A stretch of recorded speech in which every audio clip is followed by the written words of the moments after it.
Okay, Judy, we are working on just getting the timing of this land is your land where it should be. So what we're going to do here is try and get that G chord down as fast as you can. We're going to take middle finger, of course, and hitting that third fret there relative to the capo. But I also want you to work on the stretch from the middle finger to the ring finger so that you actually are reaching with the middle finger but pulling back with the ring finger so that it lands on that third fret too. So you're trying to get from here to here as fast as you can with all these fingers on at once, okay? And the way you're going to get there, I think, is really going to be focusing on this stretch between the middle finger and the ring finger, okay? So just what you would want to work on is just have your hand nowhere near the fretboard and then bring it up as fast as you can and put it down where it needs to be for a G chord, okay? Just do it as many times as you can, okay? And once you feel like you got the hang of that, I want you to do the same thing, but once you put the chord down, go ahead and roll through the 16th note. Okay, and then you try it again. And then eventually I want you to work on reducing the time between dropping the chord down and putting the 16th note. So that by the time you get to you want to get to the point where you're actually putting the chord down and you're ready to go. Okay, that may take a minute. So or it could take a while. Just kind of take your time on it. You just want to get to the point where you can put this G chord down as fast as you can and be ready to play that 16th note. Okay. Once that feels good, go ahead and drop your pinky on F sharp. Now, by the way, this guitar is tuned down a half step, so you'll see the dots in different spots than what you're playing on them. But relative to the capo, it should look the same. The next thing is to put your pinky on F sharp, play with your thumb, and you're going to go from here to put the G chord down. Okay? Do that a couple times. Alright? That's tricky. Because you kind of have you have to move your wrist around to get there. Okay? From the F sharp to the G chord. Once that feels good, go ahead and add the 16th note.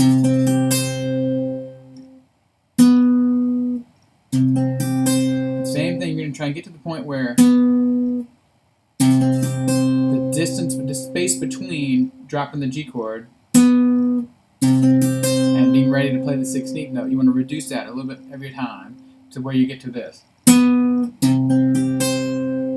Okay? And that may take a while, but just work on it. After you get that, we're going to add the other 8th notes. That's what we're going to work on next. And 4 and 1 E and in fact, I'm going to take it a little slower so you can hear the difference in the rhythm. And 4 and 1 E and okay? And 4 and 1 E and that's what we're working on. Even slower. And 4 and 1 E and 4 and 1 E and that's what you're working on, okay? Over and over and over again. And it probably needs to be slow enough that you can focus on hearing the difference, slow enough that you can get to the chord quickly, but if you work on what we did prior to this, it should be a little bit easier. But you also want to work on hearing the difference between the 8th notes and the 16th notes. So what we work on next is, so anyway, I think I want to give you the recording of me doing that over and over again so you can hear it. And 4 and 1 E and 3. And 4 and 1 E and 2 and 3. And 4 and 1 E and 2 and 3. And 4 and 1 E and 2 and 3. Now, really, if you follow it through with that measure, you'd hear and 4 and 1 E and 2 and 3 and 4 and 1 E and so it's a little funny the way we're doing it right then, but I'm just having you put the two things together so the and 4 and of that G is kind of isolated. If that doesn't make sense what I just said, if you weren't confused before I just explained what I just said, then ignore what I just said. So anyway, we're working on that so that you can kind of hear the difference between the 8th notes and the 16th notes. But let's put it into some sort of context with a metronome. This is the last thing you would work on with this. I'm going to put the metronome on 70.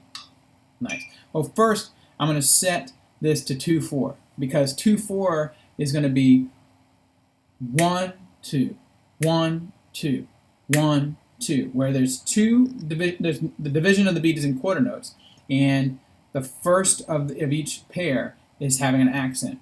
1, 2, 1, 2. And the reason 2/4 makes sense is if we imagine the quarter notes are now eighth notes, then the first of every pair becomes accented so that we can hear the beginning of each beat. So we hear 1 and 2 and 3 and. That's why this is cool. So we set it on 2/4, and then we pick a time. Let's see, tempo would be 70. I like 70.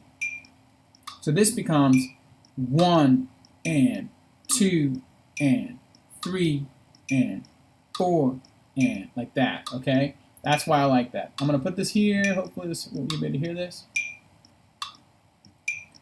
1 and 2 and 3 and 4 and 1 E and 2 and 3 and 4 and 1 E and 2 and 3 and 4 and 1 E and 2 and 3 and 4 and 1 E and 2 and. That's tricky. I really feel like it's still kind of tricky to know where you are. So it's just a matter of playing along with that, maybe listening to what I just did a couple times. But yeah, it does feel like you kind of want to rush 16th notes when you're playing to a metronome. Just practice it. I think that's the way to do it. Another thing that may help is keeping this exact same tempo and just rolling with the G, the 16th notes, over and over again. So you'd go like this. 1 E and 2 and 3 E and 4 and 1 E and 2 and 3 E and just to kind of get your bearings about you. That may help. Just roll that G 16th note so you can hear where you are with the metronome. Hopefully that'll help. What I want you to do with this week is just hear the difference between 16th notes and 8th notes. I want you to rush being able to drop that G chord as fast as you can. I think you're. Let's turn this off. That'll drive you nuts. By the way, I had that on 70 beats per minute. So if you don't like that and you want to practice it slower, then just drop it a little bit. Yeah, just keep practicing the way you've been practicing, and just add these things as a separate thing you're working on. It will start to bleed into the piece, I think, after you've done it for a week. If you have any questions, like I said in today's lesson, if you want me to do D and A, I have no problem with it. I just don't want you to feel like you have a lot to really work on. I think if you're working on this piece the way you've been doing it for a week and you do what I just gave you, you'll be fine. Let me know if you have any questions. Bye.